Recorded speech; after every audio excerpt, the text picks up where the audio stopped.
Iya. Kenapa bang? Abang mimpi tau tak?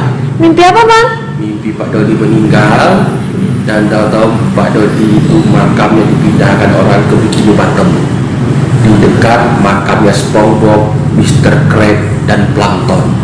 Pokoknya banyak nih, dikelilingi oleh baby shark. Daya Assalamualaikum. Mudah-mudahan ini hanya mimpi guys.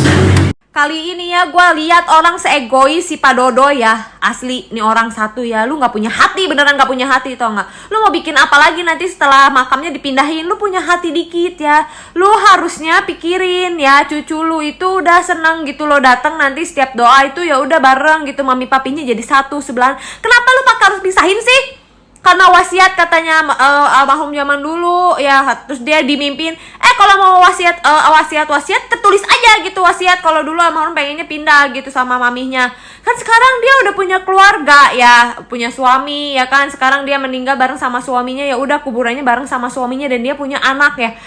Lu jadi kakek ya harusnya punya hati sedikit. Gua aja ya orang luar ya yang lihat celiweran ya Viti, apalagi tadi hari ini ngelihat Viti waktu cucunya datang ke rumah ke kuburan mami papihnya, ya ampun sedih banget gue sampai nangis lihat, mata gue aja sampai bengkak begini. Lu gak punya hati mau pindahin itu ya, kuburan mamihnya bisahin sama papihnya gitu. Lu punya hati dikit Dodoy, lu punya hati dikit. Gue capek lihat kelakuan lu tau gak ya, makin hari makin ada aja ya. Nanti nih ya kalau udah makam dipindahin lu mau bikin apa? Keributan apa lagi? Lu mau cari celah apa lagi? Mau cari celah apa lagi? Terus aja lu cari celah. Ya ampun, gue kesel banget sama nih orang kakek-kakek satu ya, gedek banget, masih bisa senyum-senyum lagi kalau di media. Nggak tau malu lu. Halo Sobat Fakta, Bang Pin ketemu lagi dengan Bang Pin yang terus mengabarkan fakta viral seputar selebritas tanah air yang terus saja bikin berita, dan dengan berita mereka tetap eksis di ranah media.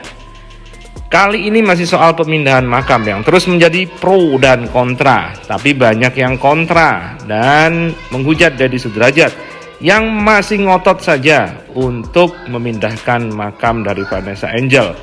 Dan meskipun sudah dibantah oleh penjaga makam yang mengatakan bahwa belum ada izin sama sekali ke makam, baik itu yang ada di makam asli Vanessa sekarang, baik juga makam yang akan dipindahkan ke sana, yakni di Karet Bifak, belum ada konfirmasi dari pengurus makam soal perizinan. Meskipun dari pihak pengacara Dodi sudah mengatakan bahwa izinnya sudah diurus semua, tinggal menunggu waktu saja. Namun hal itu tetap disorot oleh netizen. Bahkan ada netizen yang bermimpi Dodi meninggal dan kemudian makamnya dipindahkan di samping SpongeBob. Juga ada yang mengatakan bahwa kalau makamnya sampai dipindah, Dodi harus pindah dari Indonesia. Karena netizen seluruh Indonesia tidak terima jika makam Vanessa itu dipindah, dan hal itu akan membuat kegaduhan dan bikin sensasi yang luar biasa. Nah, bagaimanakah pendapat netizen? Yuk kita simak saja di Fakta Bang Pin kali ini. Like, subscribe, and komennya ditunggu, serta jangan lupa selalu ada doa dalam setiap lentikan jarimu. Apa tuh? Kalau benaran jadi Pak Dodi mindahkan makaman Vanessa, apa yang harus kita lakukan terhadap Pak Dodi, Bang? Ya harus pindah juga lah dia dari Indonesia nih Pak Dodi itu. Pindah kemana, Bang? Pindah ke Bikini Bottom ya, biar nanti dia bekerja sama dengan Plankton memperebutkan resep kredibility dari Ton Krab ya. Nah, lebih cocok dia di sana ya, rame-rame lah dia dengan SpongeBob dan kawan-kawan di Bikini Bottom. Oke? Assalamualaikum. Bang, sebentar lagi kan mau 100 harian Vanessa. Pak Dodi mau mindahkan makam Vanessa, apa pendapat Abang? Bentar ya, kan rencana Pak Dodi mau mindahin makam Vanessa kan. Kalau pendapat Abang bagus, biar nanti kalau dia jadi mindahkan itu masyarakat Indonesia ini semakin tahu bahwa dia memiliki hati yang busuk gitu ya. Jadi jiwa dia itu sebagai seorang ayah itu nggak bersih ya itu. Apa ini udah anak udah tenang sama suami yang sah, dia satu makam mau dipindah-pindahkan lagi, itu nggak ada urusan itu gitu kan. Dan jadi biarlah kalau dia mindahkan itu berarti dia telah mempertontonkan kepada kita masyarakat Indonesia dia adalah seorang ayah yang tidak baik ya. Ingat, tidak hanya anak yang durhaka, tapi ada juga orang tua yang durhaka. Mungkin salah satunya dia. Dah, kasih. Bang, ada puisi ya hari ini untuk Pak Dodi? Nah, hari ini spesial abang bacain puisi untuk Pak Dodi. Dengarin ya. Pak Dodi, sudahi kontroversi ini, karena bukan keadilan yang kau cari, melainkan hanya sebuah sensasi. Mulailah berdamai dengan Pak Haji, biar tidak menambah sakit di hati. Pesanku, hilangkan penyakit hati, karena setiap hari semakin banyak yang membenci. Dan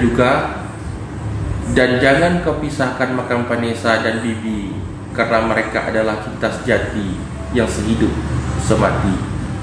Sudahilah buat laporan polisi atau melapor donasi ke Ibu Menteri, karena hanya membuat kau semakin dibenci dan dibuli. Cukup sudah impian yang tak bertepi untuk kedua buah hati jadi penyanyi, karena itu hanyalah ilusi dan sebentar lagi akan jadi cerita basi. Mulailah berdamai dengan keadaan jika ingin memulai sebuah perubahan. Nah, mudah-mudahan puisi ini didengar oleh Pak Dodi. Makasih. Nah kan kejadian lagi dulu yang surat Yasin aja belum kong kali kong Pak Dodoy sama pengacara M. Sekarang kejadian lagi masalah uang asuransi sama Mbak MZ, nggak kong kali kong lagi tuh kan. Makanya sebelum diwawancari oleh podcast itu briefing dulu, janjian dulu gitu loh, biar nggak salah asal nyeplos, nggak salah nyeplos. Jadinya kan kalau kayak begini kan dari Mbak MZ nya bilang uangnya udah cair, uang asuransinya, tapi Pak Dodoy nggak terima ya kan, sampai pengacaranya bilang katanya orang belum cair. Aduh ya ampun, tapi gue lebih percaya Mbak MZ sih, gimana ya. Jadi ya begitulah, makanya ya kalau mau diundang di podcast jangan menggebu-gebu ya, bikin dulu kata-katanya yang pas, yang sama gitu loh, biar sinkron. Kalau bohong biar bohongnya tuh nggak ketahuan. Kalau udah kayak begini kan bingung kan loh. Nanti tinggal tunggu aja nih orang asuransinya ngomong. Sampai orang asuransinya ngasih tahu aja lu tanggal berapa pencairannya ya. Bang, mau tanya nih bang. Nah, tanya apa tuh? Menurut abang siapa capres yang cocok untuk 2024 ini bang? Dan juga kok abang pakai kacamata warna pink bang sore ini? Ya kalau kita nih, soalnya kita bahas sore ini adalah masalah politik ya. Kalau bahas politik itu harus agak elegan gitu. Biarpun abang pakai kacamata kepalsuan ini ya, nggak ada kacanya gitu. Nah, kalau kita bahas capres 2024, nah mau tua mau muda, okelah, yang penting orang itu bisa memulihkan perekonomian kita secepatnya ya. Karena kan kita sudah kena COVID ini, ekonomi kita agak terpukul lah gitu ya. Nah itu mudah-mudahan bisa lebih baik dari yang sekarang gitu ya. Apa tidak bilang yang sekarang tidak baik, dah bagus ya kan, tapi lebih baik lagi. Kita kan mencari pemimpin ini kan lebih baik lagi gitu ya. Nah tapi itu kembali kepada garis-garis tangan siapa calon pemimpinnya ya. Nah terus itu abang bilang juga, masyarakat Indonesia itu mencari pemimpin jangan yang sempurna, karena kesempurnaan itu hanya milik Allah Subhanahu Wa Taala. Tapi carilah pemimpin yang baik dan bisa amanah menjalankan tugasnya, menjalankan amanah dari masyarakat rakyatnya ya. Nah itulah pesan abang. Semoga Indonesia 2024 mendapatkan pemimpin yang lebih baik. Nah siapa capres dukungan kalian kira-kira untuk maju 2024? Silakan komen ya, abang tunggu. Assalamualaikum warahmatullahi wabarakatuh.